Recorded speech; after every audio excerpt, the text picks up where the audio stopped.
Il ne ressemble pas du tout à moi. Cela doit être une erreur quelque part. Peut-être qu'il n'est pas mon fils.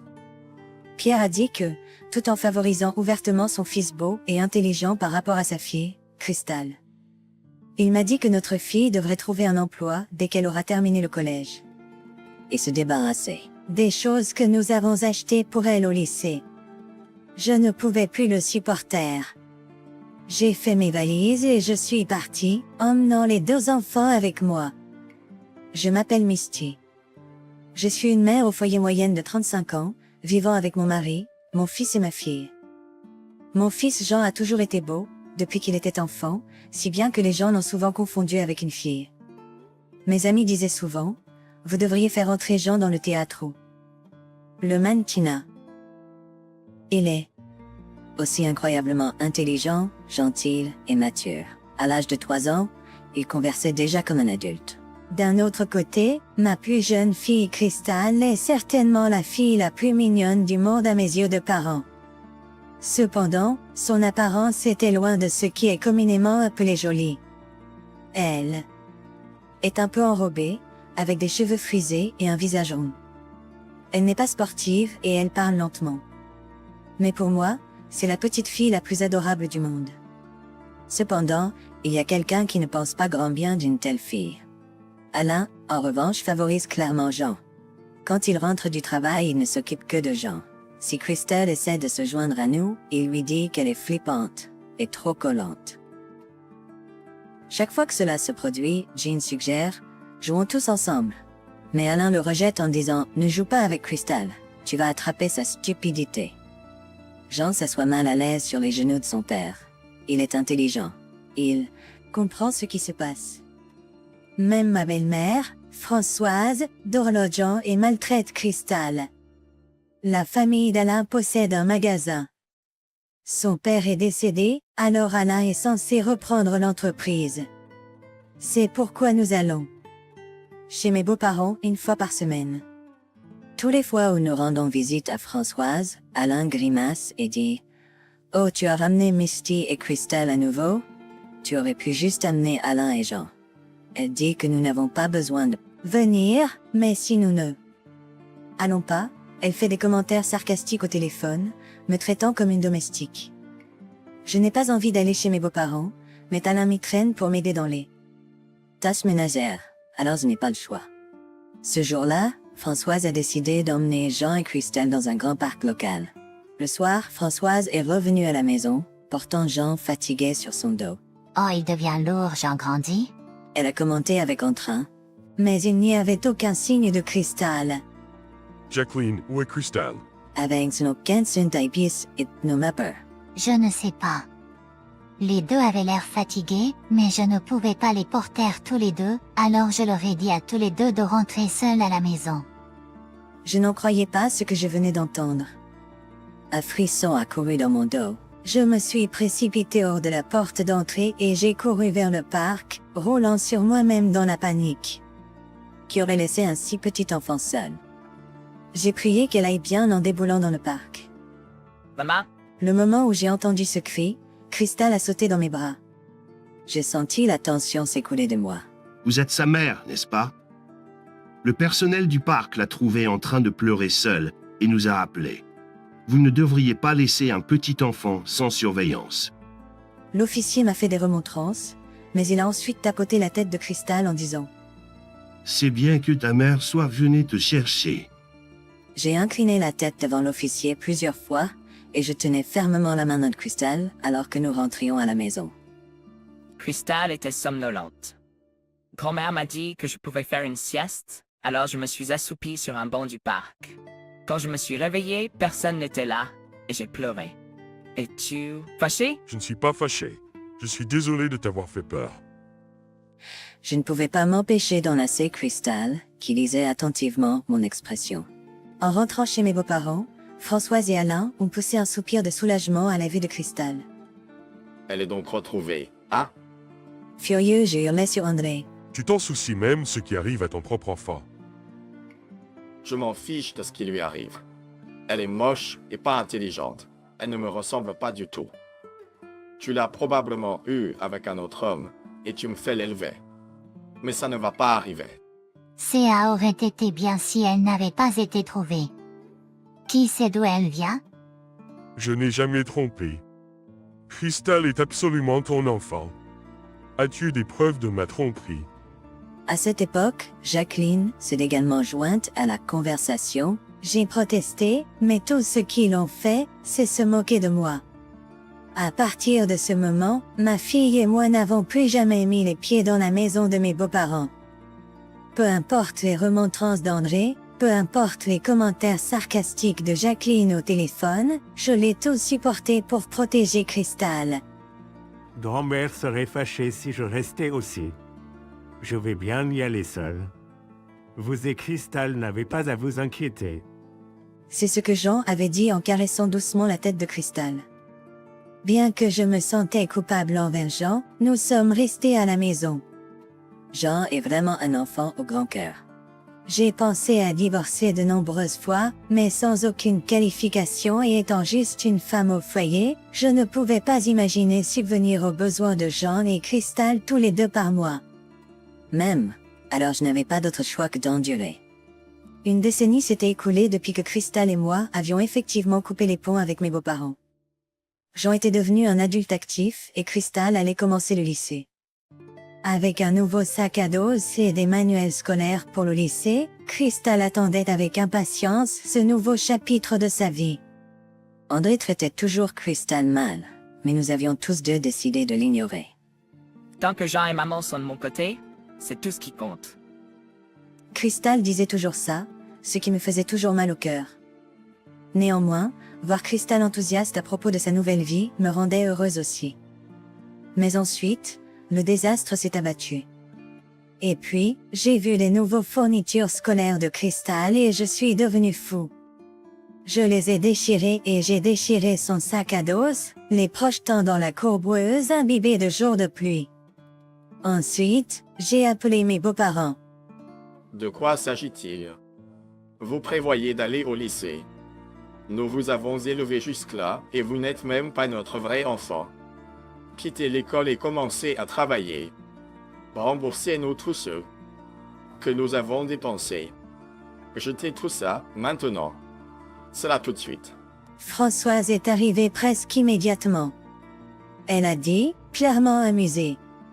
Qui diable pensez-vous être, pour planifier d'aller au lycée à nos frais? Vous devriez être reconnaissante d'avoir même pu aller au collège. Trouvez un emploi dès que vous sortez du lycée, et remettez-nous toutes vos économies. Misty. Vous devriez être reconnaissante que nous ayons même pris soin de votre enfant adultérin. Elle n'est rien d'autre qu'une mauvaise influence pour Jean, notre héritier. Vous n'êtes tous les deux rien de plus que des bonnes à rien. Ainsi, nous étions là, Crystal et moi, à ramasser ces fournitures scolaires jetées, à écouter les mots durs d'Alain et Françoise. Les deux étions trempés par la pluie ruisselait sur nos cheveux, et les gouttelettes coulaient sur nos visages jusqu'au sol. La pluie ruisselait sur nos cheveux et des gouttelettes coulaient sur nos visages jusqu'au sol. Je ne pouvais pas dire si c'était des larmes ou de la pluie. Avec Jean déjà parti, il n'y avait personne pour faire face à ces deux-là. Crystal et moi nous sommes regardés, et nous avons tous les deux su. Il n'y avait plus aucune raison de rester dans cette maison. Après cela, Crystal et moi avons fait nos bagages, avec quelques essentiels, et sommes partis. Alain et Françoise ont accepté le divorce sans faire d'histoire. Sans autre endroit où aller, nous nous sommes tournés vers Jean pour de l'aide. Jean a été choqué de nous voir couverts de boue et de pluie, mais a vite compris la situation et nous a accueillis dans sa maison. Jean m'a offert une douche chaude, des vêtements propres et une boisson apaisante. Me sentant un peu plus installé, nous nous sommes assis pour discuter de ce qui allait suivre. J'ai reçu un appel de papa plus tôt. Il a dit qu'il divorçait de maman et que nous ne devrions jamais les laisser entrer dans la maison. Il m'a dit de quitter mon travail et de reprendre la boutique. De la famille, mais je n'en veux aucune part. Je ne peux pas les supporter, lui ou grand-mère. Entendre cela m'a brisé le cœur pour Jean. J'ai toujours me demandé à quel point cela a dû être difficile pour lui. coincé entre notre famille et ses beaux-parents depuis l'enfance. Je l'ai supporté aussi longtemps que papa et maman étaient mariés, et tant que Crystal était dans cette maison. Mais ce n'est plus le cas, n'est-ce pas? Et toi, Crystal, tu devrais changer d'école?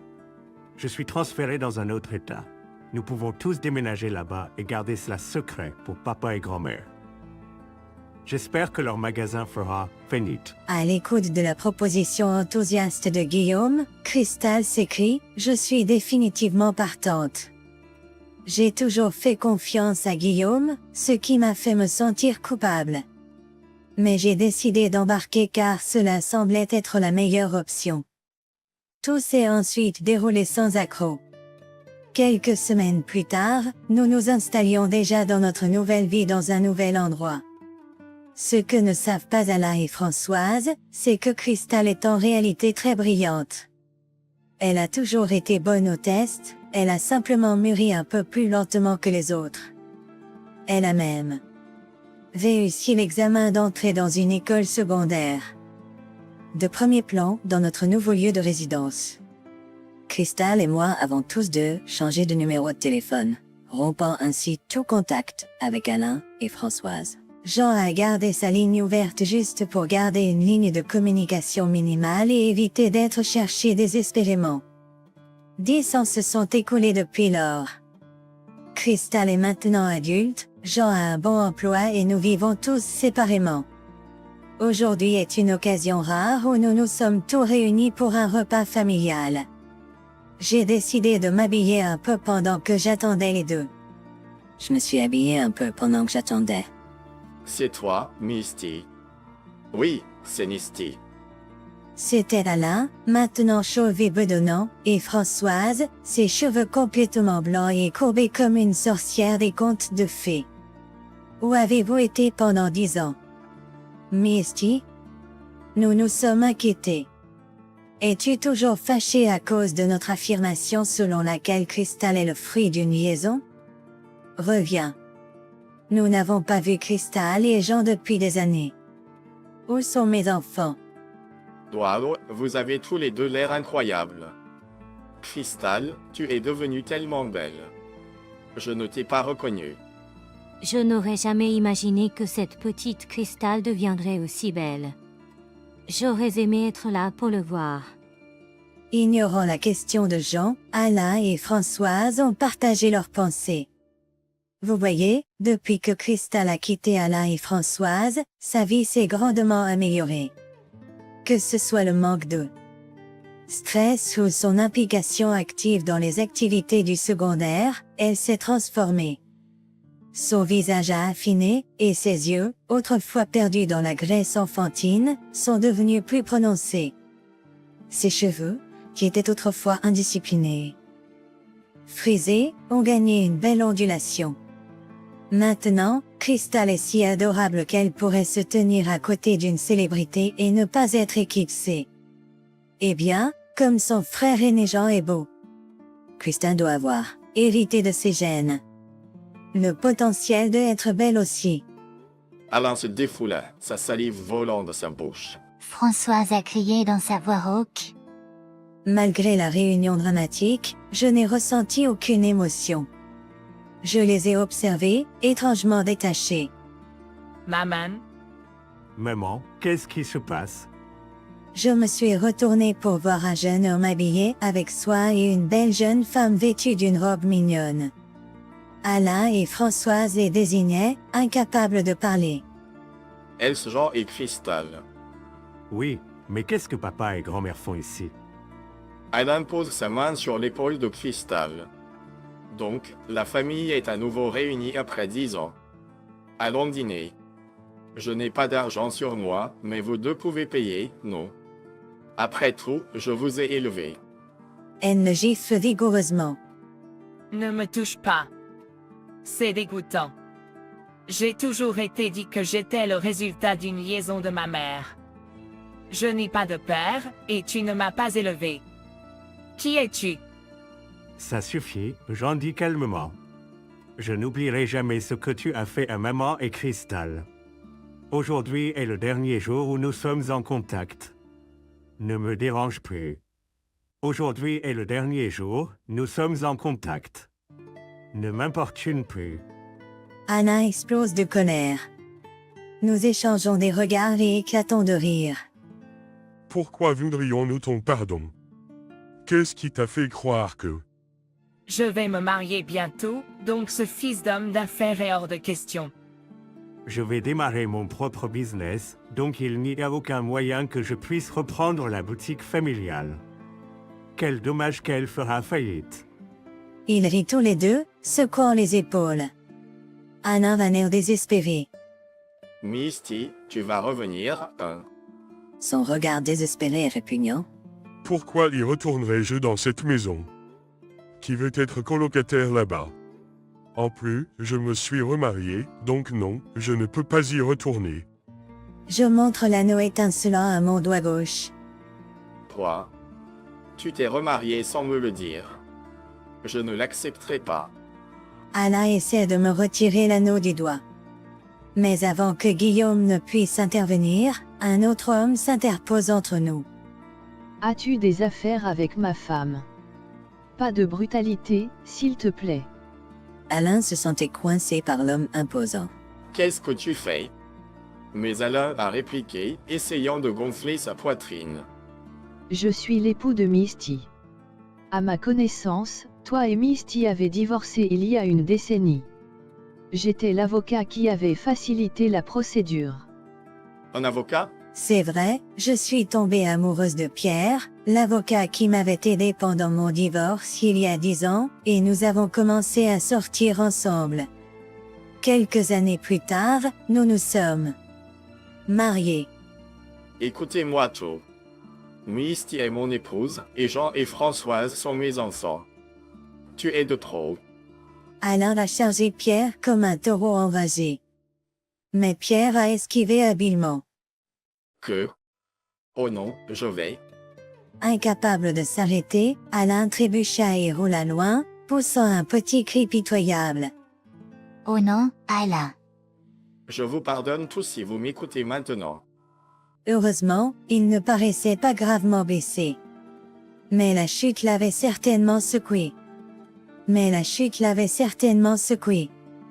Et je me demandais, que devrions-nous faire maintenant? Et Pierre m'a rassuré, j'ai appelé une ambulance. Tout ira bien. Laissez le reste à eux. Elle bouillonnait, vous êtes trop gentil. Vous auriez dû simplement le laisser. Même son visage en colère était adorable. Et notre réservation de dîner est bientôt.